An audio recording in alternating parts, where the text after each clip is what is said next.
Well, Hassan, I'm the NDC spokesperson on agriculture. Good morning, sir. Fine morning. I hope you are doing well. Yeah, just pretend yes. Why not? We thank God. We thank God. There was this directive from the government that there is a ban on all export of all grains from the country. It just came yesterday. And the reason is that looking at the pattern of rainfall in our country this year, things did not go as planned. So there was the necessity for the government to halt all export of grains so that we can have buffer of foods for our country. Let me hear your opinion about it initially before we move on to any specifics on that. Yeah, well, governments are there to protect their citizens, in particular when it comes to issues concerning their food security. So if government has done its homework well and observed the pattern of our weather and project that there will be shortages of food, then it's good to curtail the movement of food outside of our country for now, so that the little that is in the country can be protected against what may be foreseen to be a shortfall for 2024 harvest season. So it may be if like a short-term measure, but if the decision is taken to protect our citizens and their food security needs, it's a decision in the right direction.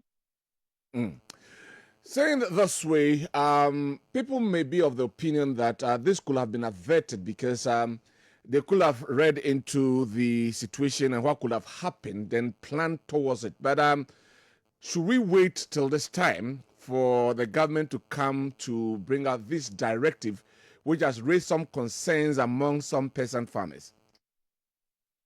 Yeah, absolutely. I think those who argue about the lateness of the decision are right to some extent.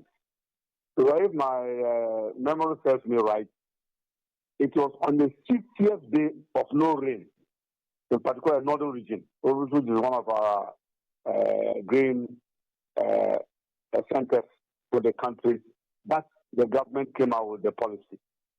But the Ministry of Agric knows, in particular the minister, that once there's continuous droughts or period of no rain for more than 2 weeks, there's always a threat to the harvest season or the output of the season. And so maybe these type of decisions should have come much earlier than now. Because note that speculators who read into such shortages will even start acting by mobilizing the grain that you are now coming 50 days later to protect and start sending them out as usual, because the prices will be going up so that they can make money out of it. So yes, that argument by some farmers that perhaps the decisions have been taken much earlier are very perfect in the argument, because we have always known that once we don't have rain continuously for 2 to 3 weeks, our food security would normally be threatened. And so that is very true. The other issue is that we have a twin, if you like, two devils in one. Because the Upper East region, which borders Burkina, etc., were suffering from floods. And then from northern region downwards, we had a drought situation. So that definitely should have signaled government to wake up much earlier and try to see what decisions and arrangements could have been made to avert the situation into the future. So they are right that 50 days, looking on for 50 days, when could have acted after 21 days, is certainly not the best for government to have done. Oh. Looking at the pattern of rainfall, especially nowadays in Ghana, and looking at the lands that we have, because we are saying Ghana has lands that can help us in agriculture. In your estimation, and as a spokesperson on agriculture, what can we do as a nation so that we can get the best out of the lands vis-a-vis the pattern of rainfall? What can we do so that we can get the best out of the situation? Yeah. There are a number of things that we have to do and we need to do. There's just no other option except to do it. One, climate change is a reality. There's no doubt that long-term changes in our rainfall and general weather patterns have definitely changed. And therefore, we need a very rigorous and well-resourced agrometeorological agency that can forecast our weather patterns in real detail, such that we can choose our crop varieties to match any forecast that comes from the Ghana Meteorological Agency. Those are one thing that we need to do. Secondly, we need to map out our land such that we don't put crop varieties anywhere. There are certain soils that can accommodate long duration crops that are added that can only take short cycle crops. That we need to map out and respond and apply our resources accordingly. Thirdly, we need to resource our scientific community to generate crop varieties that can cope with a range of weather situations. Clearly, drought tolerance must be of emphasis, and has been of emphasis. Also, shortness of the variety or short duration varieties must also be of essence. And this can only be done by our scientific community within the universities and the Council for Scientific and Industrial Research, Council for Scientific and Industrial Research, and their allied agricultural research institutions. That is what we have to do. Thirdly, there's now digital technology and satellite technology. We need to maximize our use for these technologies so that our weather forecasting can be as accurate as possible, and then we can get going. These are, if you like, institutions that we take for granted when we eat and we are satisfied. Because when there's abundance of food, then we don't remember that there can be a break in our rainfall.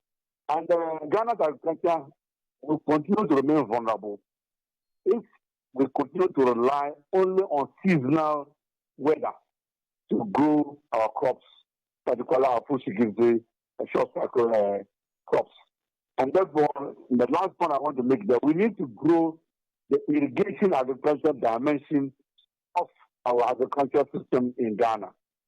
And that is why I believe the NDC manifesto has in it a great emphasis on growing or increasing the volume of land cover by irrigation, so that one situation like 2024 arises, will be in good shape to get going. Some other countries have done it with long-term planning, and today we don't hear them having this type of problems. India is one example. India was suffering from a lot of hunger, but they grew their irrigation agriculture significantly to a point where it was almost 50-50. 50% of their crops came from rainfed, and the remaining 50% came from irrigation. And therefore, whether it is raining or not, it's not really a problem for India. We need to follow such approaches going forward. Then can we say that as a country we haven't been proactive enough in that direction? I think that if it comes to if like the knowledge base, we have it. So if knowledge is a proactive activity, we have knowledge.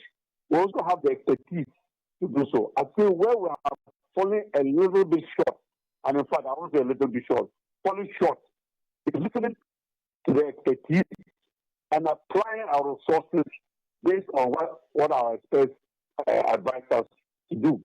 What is the Irrigation Development Authority now as a country? You hardly hear about them. And then we also have a situation where there's a pronouncement on policy to grow irrigation agriculture. And if it's falling to the hands of the wrong institutions, we'll have a challenge.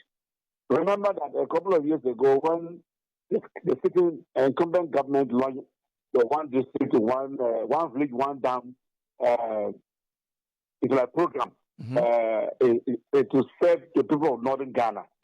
I believe they're doing so because of what we're experiencing today. But which institution was doing the implementing the project? It was the Ministry for Special Development Initiatives that had very little or zero knowledge based on the program. And yet the Irrigation Development Authority existed and to have lawyers serve as advisors to the Social Development Initiative Ministry. That type of confusion should be avoided for a country that has very little resources to invest in irrigation agriculture in our country. We need to avoid these things and make sure that the right people are doing the programs. So yes, we have not been proactive enough, in particular when it comes to implementation of some of these programs, because we are applying more of our emotions and political correctness rather than looking at the real experts that have to deliver the programs for desired outcomes to come about. Doctor, I will thank you very much for your time this morning. Thank you for your contribution to my program. Welcome. Right. Okay. Dr. Yakubu Al-Hassan, NDC spokesperson on agriculture, I think that he has been very fair in his one party politics.